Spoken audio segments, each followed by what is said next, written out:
He was the nightmare your parents warned you about, the king of darkness, the master of shock. On stage, he was chaos incarnate, makeup smeared, snakes coiled around his neck, guillotines at the ready. But the theatrics masked something deeper. Behind the wild persona was Vincent Damon Furnier, a man whose childhood pain and psychological scars shaped the legend. Fame turned him into a living caricature, but the persona that thrilled millions also concealed a fragile, haunted individual. Alice Cooper was a revolution, but it was also armor, a carefully constructed identity hiding a man the world never fully knew. Childhood shadows, born into a deeply religious household in Phoenix, Arizona. Vincent grew up under strict, emotionally distant parents. Illnesses plagued him, leaving him bedridden and isolated for months. Other children played outside, but Vincent was trapped in a quiet, frightening world. Emotional dislocation compounded physical suffering, fostering a sense of difference he could never shake. While sermons and Sunday school filled his days, his imagination leaned toward horror comics and fantasy. Even then, he was preparing to escape his reality. The seeds of fear, loneliness, and rejection took root early, planting the foundations of the persona that would one day become Alice Cooper. Discovery of Music and Identity High School marked a turning point. Vincent discovered music and performance, forming a band that eventually became Alice Cooper. The name became both band and alter ego. Creating Alice was psychological survival, an identity embodying fearlessness, theatricality, and menace. On stage, he could scream, shock, and terrify. Off stage, he remained the shy, insecure boy from Phoenix. Alice became a shield, a mask to confront childhood trauma. It was liberation and prison all at once. For Vincent, the character was not just entertainment, it was a method of survival, a way to manage a fractured identity that the world never saw beneath the blood, makeup, and stage pyrotechnics. The rise of the persona. Alice Cooper's theatrical genius captivated the 1970s rock world. Snakes, guillotines, and shock theatrics enthralled fans while Vincent struggled behind the scenes. Fame and attention were double-edged swords, offering adoration but increasing isolation. The louder the applause for Alice, the quieter Vincent became. Nights of drinking and drug use began as attempts to cope with the pressure and blurred identity. Off-stage, he disappeared into substance abuse, erratic behavior, and emotional instability. The persona that once protected him was now a prison. While the world saw spectacle, Vincent lived a private chaos few understood, trapped by the identity that had once been his salvation. Addiction and dissent. By the late 1970s, Vincent's addictions reached critical levels. Alcohol was not social. It was survival, a tool to quiet inner turmoil. Cocaine, pills, and hallucinogens offered brief escape, but the cost was steep. Health deteriorated, relationships strained, and blackouts blurred the line between reality and performance. The man who created Alice Cooper as protection now faced a persona he could not escape. Every show became a battle, every night on stage, a negotiation between survival and self-destruction. Friends and bandmates watched in fear, unsure if Vincent would endure. Fame amplified the chaos, leaving him isolated, exhausted, and dangerously close to losing everything he had fought to achieve. The breaking point rock bottom came in quiet, destructive moments off stage. Stories of collapsing hotel rooms and missed shows circulated as Vincent's life teetered. Yet amid the darkness, a small spark of self-awareness persisted. He recognized survival required more than fame and theatrics. It demanded confronting his demons directly.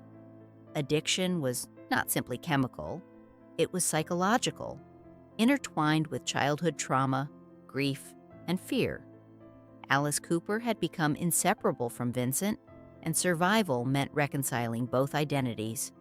The path to recovery would be long and painful, demanding emotional honesty and confrontation with years of neglect, self-harm, and the hidden wounds that had shaped him since childhood. Love as salvation. The turning point came not in rehab or intervention, but in love. Cheryl Goddard entered Vincent's life in the late 1970s, offering stability and unwavering belief. She saw beyond the makeup and stage theatrics to the fragile child beneath. Her influence was subtle, yet profound, encouraging him to face addiction, embrace accountability, and rebuild a life he thought irreparably broken. Marriage became a lifeline and a challenge. Balancing love, family, and the persona of Alice Cooper was a constant negotiation. Cheryl's patience, discipline, and quiet strength created the foundation for Vincent's slow recovery, offering a path back from the brink of self-destruction. Parenthood and responsibility fatherhood added both purpose and complexity. Vincent and Cheryl raised 3 children, Calico, Dash, and Sonora. Love for his children was fierce, yet maintaining balance was a constant struggle. The intensity that fueled Alice Cooper on stage sometimes made him distant at home. Parenting became another arena for managing his internal battles and past traumas. Protecting his family from the darkness required effort, vigilance, and sacrifice. Even as he grew stronger, the shadow of previous years loomed, a reminder of the time lost to addiction and fear.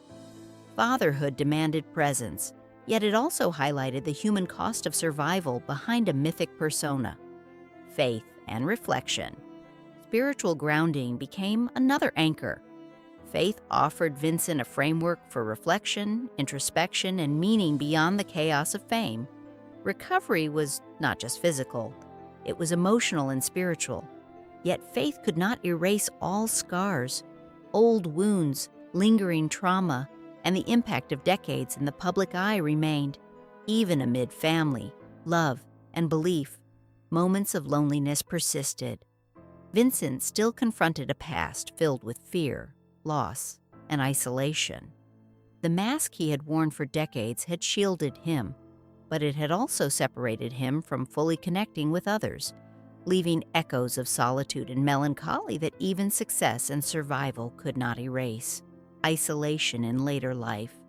Now, at 77, the lights have dimmed, tours have slowed, energy has waned, and public appearances are rare. Friends report reclusiveness, memory lapses, and fatigue. The hands that once held snakes and guitars now tremble, a reminder that no persona, makeup, or theatrics can resist time. Loneliness permeates even within family life, where adult children pursue separate lives. Marriage endures, but the weight of decades spent battling personal demons leaves quiet tension. The barrier between Vincent and the world has grown subtle yet unyielding. Survival has succeeded, but the cost is visible in solitude, reflection, and the fading presence of the man once known as Alice Cooper. The legacy of pain and triumph. Alice Cooper remains immortal in rock history. Influence, inspiration, and myth endure, yet immortality does not erase human sorrow. Vincent reflects on lost years, strained relationships, and the hidden battles fought alone.